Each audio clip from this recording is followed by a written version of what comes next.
وملجانا ومأوانا محمد صلی اللہ علیہ وسلم نبی الامین المکین الحنین الکریم رؤوف رحیم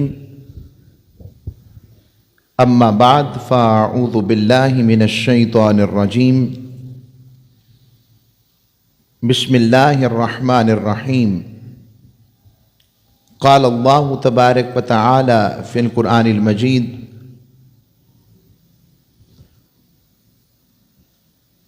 یا ایہا الذین آمنوا اتقوا اللہ ولتنظر نفس ما قدمت لغد واتقوا اللہ ان اللہ خبیر بما تعملون وقال اللہ تبارک وتعالی فی مقام آخر وَلَا تَكُونُوا كَالَّذِينَ نَسُوا اللَّهَ فَأَنْسَاهُمْ أَنفُسَهُمْ أُولَئِكَ هُمُ الْفَاسِقُونَ صدق اللہ مولانا العظیم وصدق رسولہ النبی الامین الکریم۔ اللہ رب العزت کا بے پایہ لطف و کرم، جس کی توفیق و رحمت سے جمعۃ المبارک کی بابرکت ساعتوں میں ہمیں آنے کا شرف حاصل ہوا، اور شعبان المعظم کا یہ سیکنڈ لاسٹ جمعہ بنے گا، اور انشاءاللہ تعالی 2 جمعوں کے بعد اللہ کریم کی عنایت و کرم سے رمضان المبارک کی پھر ایک مرتبہ زندگی میں بہاریں نصیب ہوں گی۔ ابھی میں نے آتے ہوئے پہلے مضمون سوچا تھا کہ میں قرآن مجید فرقان حمید سے تعلق، تلاوت قرآن، سماعت قرآن، اس سے ہمارا تعلق جوڑنے کی بڑی ضرورت ہے، اور اسی پس منظر میں آج کا مضمون محاسبہ نفس سے ہم اس میں ایک اصلاح نفس کے لیے تلاوت قرآن کو بھی مضمون کے طور پر آخر پر میں لے کے جاؤں گا، اور پھر اگلا مضمون ہمارا تلاوت کلام رحمان کی اثر آفرینی، کہ اس کے قلوب و اذہان پر پڑنے کا اثر، تعلق کا اثر کیسا ہے، تاکہ رمضان میں کم از کم ہم جتنے لوگ ہیں کوشش کر سکیں کہ قرآن کہاں سننا ہے اور کیسے سننا ہے، کیونکہ ہمارے سب و شتم سے تو کوئی عمومی ایک رویہ کوئی محفوظ نہیں رہ سکتا، مگر اس کے لیے سب و شتم کا مطلب ہوتا ہے کہ ہماری تنقید سے تو اس تنقید کے بجائے ہم ترتیب کی طرف آ سکیں، اور قرآن مجید فرقان حمید سے ہمارا تعلق کیسا ہونا چاہیے، یہ بڑی اہمیت کی حامل انشاءاللہ ہمارا مضمون ہوگا۔ آج ہم محاسبہ نفس کے حوالے سے اسی سورہ الحشر شریف کی آیت نمبر 18 اور 19 تلاوت کرنے کا شرف حاصل کیا۔ اللہ رب العزت نے جس میں ارشاد فرمایا تھا، اے ایمان والو اللہ سے ڈر جاؤ، اور وَلْتَنْظُرْ نَفْسٌ مَا قَدَّمَتْ لِغَدٍ، اور دیکھو تم نے کیسے اعمال کما کر آگے بھیجے ہیں، اور پھر اللہ نے پھر فرمایا اللہ سے ڈر جاؤ، بے شک اللہ جانتا ہے، خبردار ہے، بما تعملون، جو کچھ تم کرتے ہو۔ یہ قرآن مجید فرقان حمید کی پکار ہے، فکر بندی ہے ہمارے لیے، اور ہم نے اس میں جو فکر محاسبہ نفس ہے، اور محاسبہ نفس کا معنی تھا اپنی ذات کا احتساب کرنا، اور ذات کے احتساب کے ساتھ اس کی اصلاح کرنا، اور اصلاح نفس اور یہ بھی بتا دوں کہ نفس جو ہے یہ کسی جسم کے عضو کا نام نہیں ہے، یہ بھی بتا دوں۔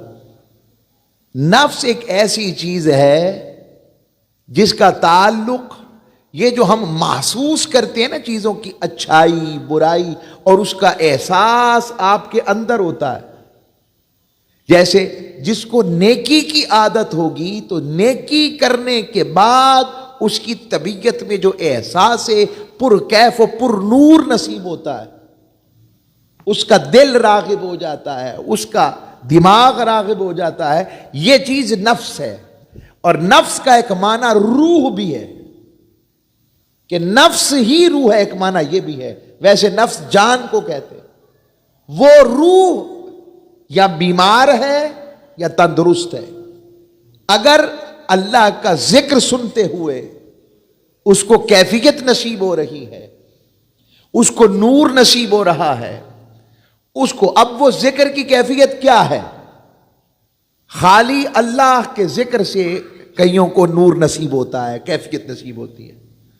مزاج اپنے اپنے، کسی کو قرآن کی تلاوت سن کر ذوق و کیف نصیب ہوتا ہے، کسی کو درود پاک پڑھتے ہوئے کیف و سرور نصیب ہوتا ہے، کسی کو نعت رسول مقبول صلی اللہ علیہ وآلہ وسلم سماعت کرتے ہوئے حضور کے ذکر انور و منور سے کرتے ہوئے کیف نصیب ہونا شروع ہو جاتا ہے، کسی کو واعظ، نصیحت، تبلیغ، گفتگو، تقریر، اس سے کیفیت نصیب ہوتی ہے، کسی کو کتب پڑھ کر یہ کیفیت نصیب ہوتی ہے، کسی کو کثرت نوافل، نفل پڑھنے میں کیفیت نصیب ہوتی ہے۔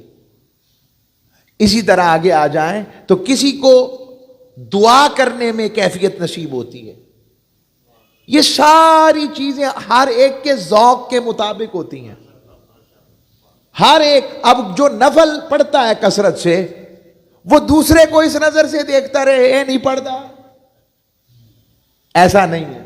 اس کی اور چیزیں دیکھیں کہ اور چیزیں کیا پوری کر رہا ہے، کیا وہ ذکر، تلاوت، معاملات، بنیادی چیزیں ٹھیک ہیں؟ کو ٹھیک ہیں، کو اس کا مطلب اپنا اپنا ذوق ہے۔ میری بات جو میں عرض کر رہا ہوں اس کو سمجھیں، اس ذوق میں کیفیت ہے جس میں اس کو فرائض نہیں چھوڑے جا سکتے۔ کیا فرائض کا تو وہ تو لازمی ہے، بعد کی بات نوافل کی، تو ہر ایک کا اپنا ذوق۔ اگر کوئی انہیں جمع کر لیتا ہے اور پھر اس کا تعلق اس کے محبوب اور اس سے جو ہوگا، وہ تو پھر ضربے کھاتا ہے نا، وہ جمع نہیں ہوتا، ضربے کھاتا ہے۔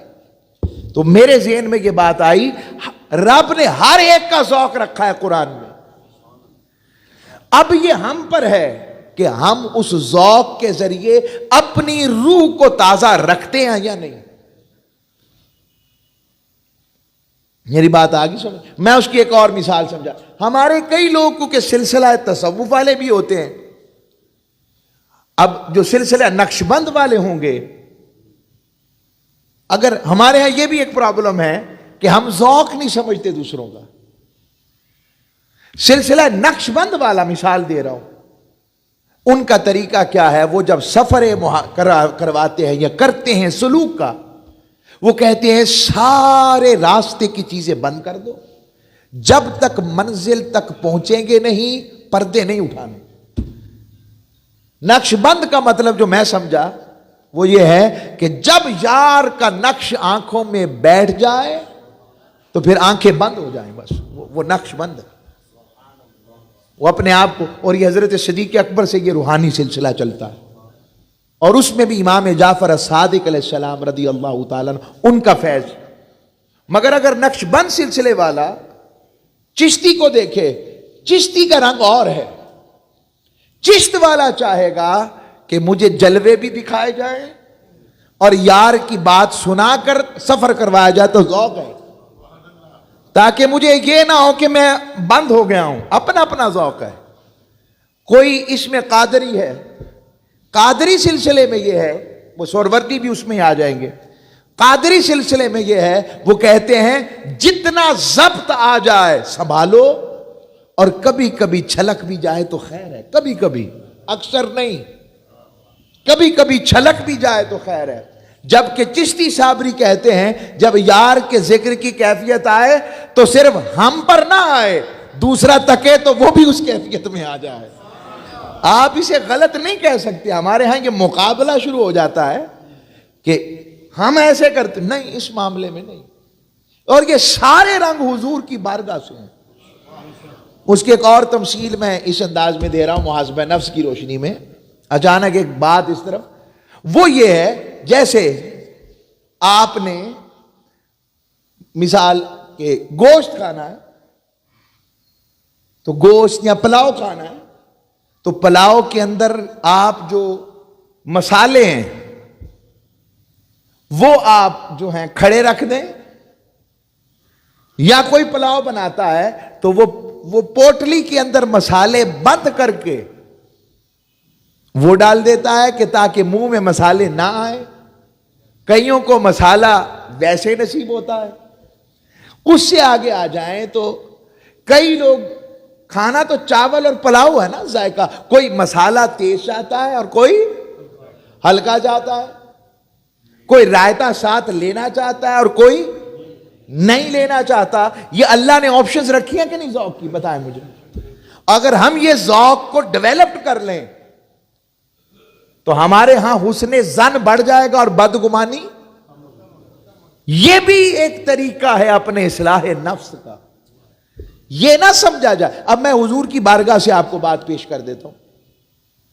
تاجدار کائنات صلی اللہ علیہ وسلم کی بارگاہ میں ایک صحابی، حضور اور وہ حضور کے صحابی جا رہے ہیں، مسجد نبوی کے قرب سے گزرے ہیں کسی کے گھر سے آتے ہوئے، اچانک اندر سے آواز آئی، اللہ اللہ اللہ، آواز آ رہی تھی ذکر الہی۔ تو جو ساتھ صحابی ہیں وہ انہیں فرمانے لگے کہ لگتا ہے کوئی منافق ہے یا رسول اللہ جو ریاکاری کر رہا ہے۔ حضور نے منع کر دیا، فرمایا انہ اواہ، تجھے نہیں پتا وہ اس کا مست ہے، وہ اس کے مستی میں اس کا ذکر کر رہا ہے۔ حضور نے فرمایا، اور وہ کون تھے؟ وہ حضرت عبداللہ ذوالبجادین تھے، دو چادروں والے، جنہوں نے ہجرت اس حال میں کی تھی کہ صرف جسم پر دو چادریں تھیں بس، اور ان کا انتقال ہوا، وصال ہوا۔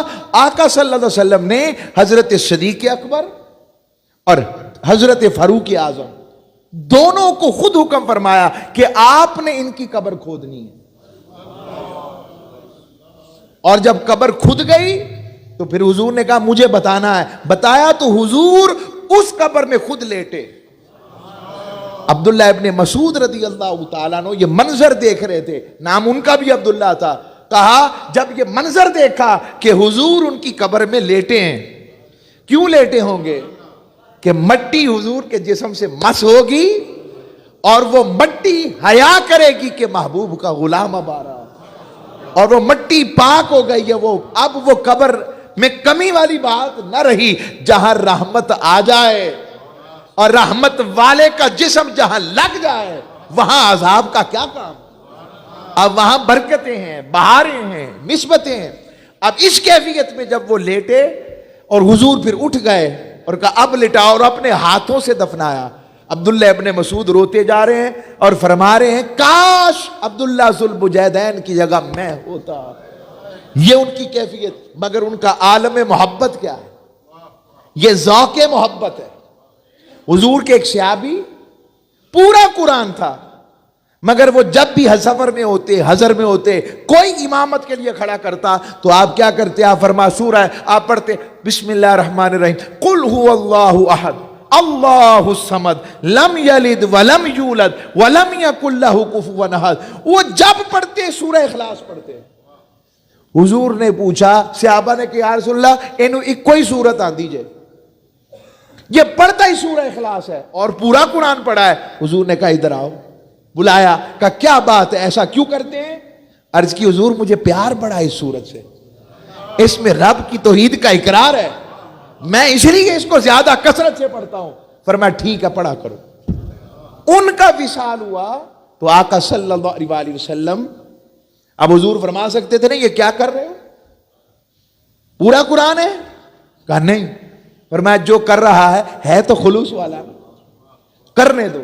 تو سورہ اخلاص انتقال ہوا تو فرشتوں کا ڈھیر تھا وہاں، ان کے جنازے پر فرشتوں کا ڈھیر. حضور نے بتایا اس کا جنازہ ہے اور فرشتوں کے پر ختم نہیں ہو رہے، اتنی کثرت سے فرشتے آئے.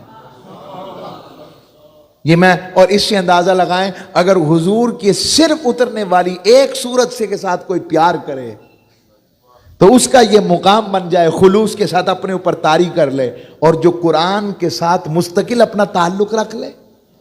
اب واپس پلٹتا ہوں تو یہ نفس کی کیفیت میں نے بیان کی. سب سے خطرناک بات یہ ہوتی ہے کہ نہ تلاوت سے ذوق ملے، نہ عبادت سے ذوق ملے، نہ ذکر سے ذوق ملے. یہ ہے بیماری، یہ بیماری کی کیفیت ہے، یہ بیمار روح کی علامت ہے. دل اچاٹ ہو، چلو یار کیا لگے ہوئے اللہ اللہ کر، یہ کیا درس ہو رہا ہے ہر وقت، یہ کیا، جلدی کریں دعا کے لیے، ہمارے اور بھی بڑے کام ہیں، جلدی کرو. اور یہ کیا بیٹھے رہتے ہیں آپ ہر وقت، دنیا میں اور کام نہیں ہے. یہ بیمار روح کی علامت ہے. کبھی کبھی سمجھ لگتی ہے کہ انسان جلدی میں ہوتا ہے، پرابلم ہو سکتی ہے، مگر اگر کثرت کے ساتھ یہ عادت ہے سمجھ لیں بیمار روح ہے. اور پھر بھی مالک کا کرم ہے کہ اس نے اپنے دروازے پر بلایا ہے. اچھا کئی لوگ ہم اعتراض اور کہتے ہیں نماز پڑھتے ہیں مگر مجھ جیسا بھی نماز پڑھتے ہیں مگر ذوق نہیں آتا. کیا ذوق نہیں آتا؟ اس کی ایک مثال میرے شیخ بڑی پیاری دیا کرے، فرماتے ہیں خود کو سمجھو تم اندھے فقیر ہو، نبینا فقیر ہے مگر وہ بادشاہ کے دربار میں جانے سے نہیں رک رہا. ارے فقیر دیکھے نہ دیکھے بادشاہ تو دیکھ رہا ہے نا. یہ وہ نفس کی اصلاح کی کیفیت ہے. اور پھر اصلاح نفس اور محاسبہ نفس کے لیے ایسوں کی صحبت اختیار کرو جو فکر آخرت پر تڑپتے ہوں، جو رب کے ذکر میں تڑپتے ہوں، جو رب کے ذکر میں کیف محسوس کرتے ہو. حضرت عمر بن عبد العزیز رضی اللہ تعالیٰ عنہ حکمران وقت رہے، صرف 2.5 سال حکومت کی. حضرت فاروق اعظم نے ان کے بارے میں خوشخبری دی تھی، فرمایا میری نسل سے ایک شخص آئے گا جس کے چہرے پر زخم کا نشان ہوگا مگر وہ زمین کو عدل سے آسمان تک بھر دے گا، عدل و انصاف سے. اور وہ حضرت فاروق اعظم کے نواسے لگتے ہیں رشتے میں. اور جب آپ نے حق اور عدل کے ساتھ مظلوموں کو حق دینا شروع کیا، محکوموں کا حق دلوانا شروع کیا، انصاف بانٹنا شروع کیا، تو لوگ جو تھے ان کے قبیلے کے جو ددیال کی طرف سے تھے وہ سارے تانے دیتے تھے ایک دوسرے کو، کہتے تھے اور شادی کرو فاروق اعظم کے خون کی طرف، ان کی طرف اور رشتہ داری کرو، دیکھو ان کا خون امڑ کر عمر بن عبدالعزیز کی صورت میں کیسا ہے. اس سے پتہ لگا رشتوں کو دولت کے پیمانے میں نہیں تقوی کی خیرات سے جوڑا کریں. یہ میں نے اشارہ دے دیا. واپس پلٹتا ہوں تو حضرت عمر بن عبدالعزیز رضی اللہ تعالیٰ عنہ آپ کا فکر آخرت اور محاسبہ نفس حکمران ہو کر ہمارا پروٹوکول ختم نہیں ہوتا کہ مجھے سلام نہیں لی، مجھے دیکھا نہیں، میرے ہاتھ نہیں چومے، میرا نام نہیں لیا گیا، مجھے خوش آمدید نہیں کہا گیا. اب آپ کو ایک حکمران وقت عمر بن عبدالعزیز 2.5 سے 3 بر اعظم جن کے نیچے ہیں، ان کا عالم کیا ہے. آپ رات کے وقت اپنے دوستوں کی محفل میں قبر کا ذکر کرتے ہوئے بیٹھتے کہ تذکیرہ موت، تذکرۃ الموت، فکر آخرت اور محاسبہ نفس کے اوپر غور کرتے کہ قبر میں کیا ہونے والا ہے، وہاں سختیاں کیسی ہیں، اس پر غور فکر تدبر کرتے، روتے تڑپتے. اور ایک روایت میں آتا ایک رات ایسی کیفیت میں بیٹھے تھے کہ روتے رہے، روتے اتنا روئے کہ آپ کی آہو فغاں سے آپ کے گھر والے بھی رونا شروع ہو گئے اور روتے روتے بے ہوش ہو گئے. یہ ہے وہ قرآن جو کہتا ہے اتقوا اللہ اللہ سے ڈر جاؤ. وَلْتَنْظُرْ نَفْسٌ مَا قَدَّمَتْ لِغَدٍ, دیکھ تو نے آنے والے کل کے لیے اللہ کی بارگاہ میں کیا بھیجا ہے, کیا عمل بھیج رہا ہے, کیا کر رہا ہے. اس بات پر حضرت عمر بن عبدالعزیز پھر ہوش میں آئے. پوچھا حضور کیا ہوا, کیوں روئے؟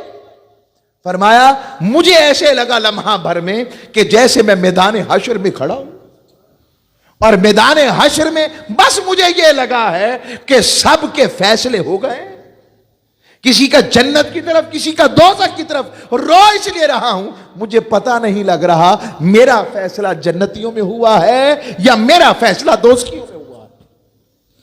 یہ عالم ہے ان کا. یہ حضرت عمر بن عبدالعزیز اکابرین جو اول, اور ان کو مجدد اول بھی کہا جاتا, آپ کی شخصیت کا یہ عالم. حضرت عمر بن عبدالعزیز, حضرت امام حسن بصری, میں نے ان کا ذکر کیا تھا, امام حسن بصری کے محاسبہ نفس کا یہ عالم کہ آپ ہر وقت روتے رہتے. جیسے ہی کوئی ذکر یار شروع ہوتا, ذکر الہی شروع ہوتا, آپ رونا شروع کر دیتے. قرآن کا ذکر ہوتا, حدیث کا ذکر ہوتا, تلامذہ اساتذہ شاگرد آپ کے مولا علی کے شاگرد ہیں, اتنی بڑی ہستی فقر کے آئمہ میں سے ہیں, اور تصوف جن تک پہنچا, جن سے ہم تک پہنچا, جس کی اصل ہے.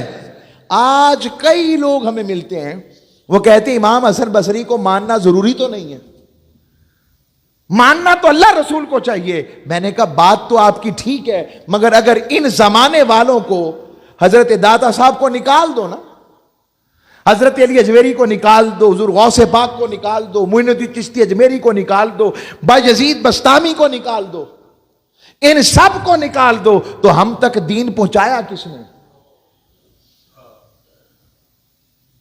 پھر اگر دین پہنچایا ان کے ذریعے سے ہے تو انہوں نے پہچان کروائی کہ رب کیسا ہے, انہوں نے بتایا تاجدار کائنات کی ذات کیسی ہے. ہم تو ہندو لوگ, ہم تو سکھ لوگ, ہم تو کسی اور مذہب کے لوگ تھے, پتہ نہیں کیا تھے, ہمارے آباء و اجداد کیسے تھے, کون سی جگہ پر جا کر کہاں مسلمان ہوئے, کوئی خبر نہیں. اور ان لوگوں کو اگر نکال دیا جائے, براہ راست قرآن سے تعلق جوڑو, حدیث سے تعلق جوڑو. اللہ کے حبیب اگر ایسی بات ہوتی, حضور فرماتے, کبھی نہ فرماتے کہ بہترین زمانہ میرا ہے اور اس کے ساتھ جو جڑا ہوا ہے جو صحابہ اور تابعین کا ہے, اور جو اس کے ساتھ ہے تبع تابعین کا. حضور یہ جملہ کبھی نہ فرماتے اگر شخصیات کا کوئی عمل نہ ہوتا. یہ میں فکر دے رہا ہوں ایسا. اور جو اپنے اسلاف میں مشکوک ہو گیا, اور وہ شر یافتہ لوگ جو ان بزرگوں پر تان کرتے ہوئے جن کی زبانیں نہیں تھکتی, اور وہ نوجوان نسل کے ذہنوں کو پراگندہ کرتے ہیں, اور ان کی جانب ایسے باتیں منسوب کرتے ہیں کہ جس کا کوئی اندازہ نہیں. میں واپس پلٹتا ہوں, امام حسن بصری کی پہلے بات مکمل کر لوں. اچھا ہوا مجھے اس طرف یاد آیا, میں ایک جز دے لوں گا یہاں سے حضرت بایزید بسطامی کی نسبت سے عرض کر رہا ہوں. تو حضرت امام حسن بصری کے تلامذہ آئے ان کے پاس اور عرض کی, حضور ہم دیکھتے ہیں آپ ہر وقت روتے رہتے ہیں, آپ کو روتا دیکھتے ہیں, اور اتنا روتے. اب یہ احادیث, اب یہ واقعات محدثین نے لکھا, اور امام حسن بصری تابعین میں سے ہیں. تابعی غیر معروف شخصیت نہیں ہوتا. کیا غیر معروف شخصیت نہیں ہوتا, یعنی جس کو جانتا کوئی نہ ہو, ہر کوئی امام حسن بصری کا معترف ہے. اور یہ بھی بتا دوں تمام مکاتب فکر ان کا ادب کرتے ہیں, یہ بھی میں عرض کر دوں. اہل سنت کے تمام مکاتب فکر والے امام حسن بصری کا نام نہایت ادب سے لیتے ہیں.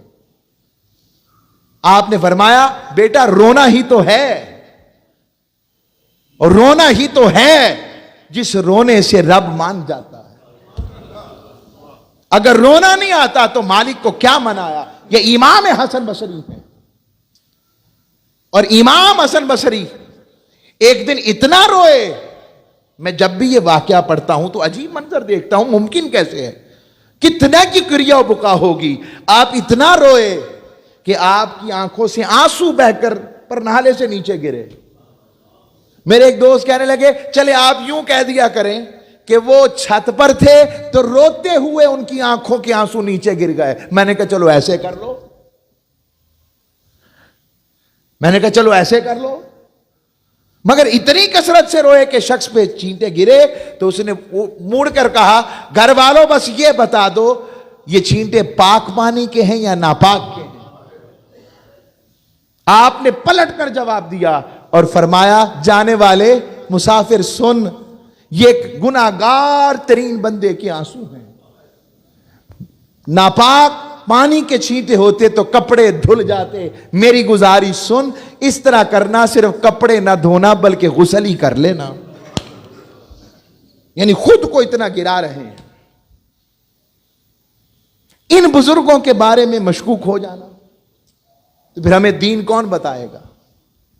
دین ہم تک کیسے پہنچا؟ پھر قرآن میں رب نے ذکر کر دیا صراط الذین انعمت علیہم، ان لوگوں کا راستہ جن پر میں نے انعام فرمایا.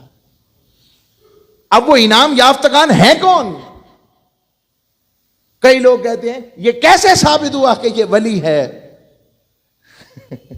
ایسے تو کل کو کوئی اٹھ کے یہ بھی کہہ سکتا ہے کہ کیسے ثابت ہوا یہ امتی ہے. بس جب اس نے کہا نا میں محمد رسول اللہ صلی اللہ علیہ وسلم والا اور لوگوں نے کہا مومن ہے تو امتی شمار ہو گیا. اور باقی عقیدہ اور ایمان کا معاملہ اللہ کی طرف. اور دوسری طرف جو میں عرض کرنے لگا وہ یہ ہے لوگوں کے ہاں دیکھو کہ مخلوق کے ہاں وہ کتنا محبوب ہے اور اس کی پہچان کیا ہے، اس کی مشہوری کی وجہ باطل ہے، خراب چیزیں ہیں یا خیر والی چیزیں ہیں. اگر زیادہ چیزیں خیر والی ہیں سمجھ لو وہ وہی ہے جس کی اس کو مشہور کیا گیا رب کی بارگاہ سے. جیسے علم والوں میں ہے تو علم والا مشہور ہوگا، صالحین میں ہے تو صالحین میں مشہور ہوگا، تقوی والوں میں ہے تقوی والوں میں مشہور ہوگا. یہ میں آپ کو چند مثالیں. اور حضرت بایزید بسطامی رحمت اللہ علیہ، لوگوں کو علم نہیں، جو بچے نوجوان جو سوشل میڈیا پر ہوتے ہیں یا دیکھتے ہیں کئی لوگ، ان کے اوپر اتنا بڑا الزام ہے. اور ایک کتاب میں ہمیشہ اس کا تذکرہ کرتا ہوں، اس کتاب کا نام ہے تذکرۃ الاولیاء. ہمارے پاس بھی پڑھی ہے مگر میں نے کبھی پڑھی ہو مجھے اندازہ ہوا جس میں امام حسن بصری کو انہوں نے صحابی بنا دیا. کیا کیا؟ اور وہ صحابی تو پتہ لگا غیر ایتھینٹک کتاب ہے. اور یہ حضرت فرید الدین قادری کی طرف منسوب ہے، فرید الدین عطار کی طرف.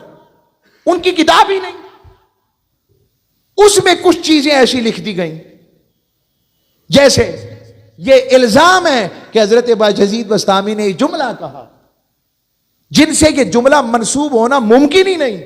انہوں نے کہا کہ قیامت کے دن میرا جھنڈا نعوذ باللہ من ذالک، نعوذ باللہ من ذالک، میرے منہ میں خاک.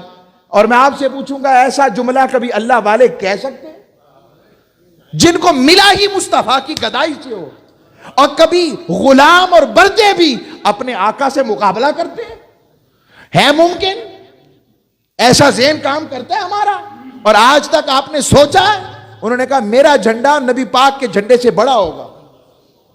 اتنا بڑا الزام. اور لوگوں نے اسے کتابوں سے اٹھایا اور کہا یہ تمہارے بزرگ ہیں، اور سارے 1400 سال کے بزرگوں کو مشکوک کر دیا. اور ہم نے بھی ان کو نکالنے کی ضرورت نہ سمجھی. یہ الزام آپ کا دل مانتا ہے کہ جو اللہ والے ہوں؟ آپ کیا کہتے ہیں؟ ممکن ہے ایسی بات کہ اللہ جس کو ملا ہی درگاہ بارگاہ مصطفیٰ سے ہو؟ رب نے کو براہ راست تو بتایا نہیں. جس کو ولایت ملتی ہے، جس کو تقوی کی طہارت کی خیر کی اگلی منزلیں ملتی ہیں، جس میں قربت ہو حضوری ہو، اسے ملتا کس سے ہے؟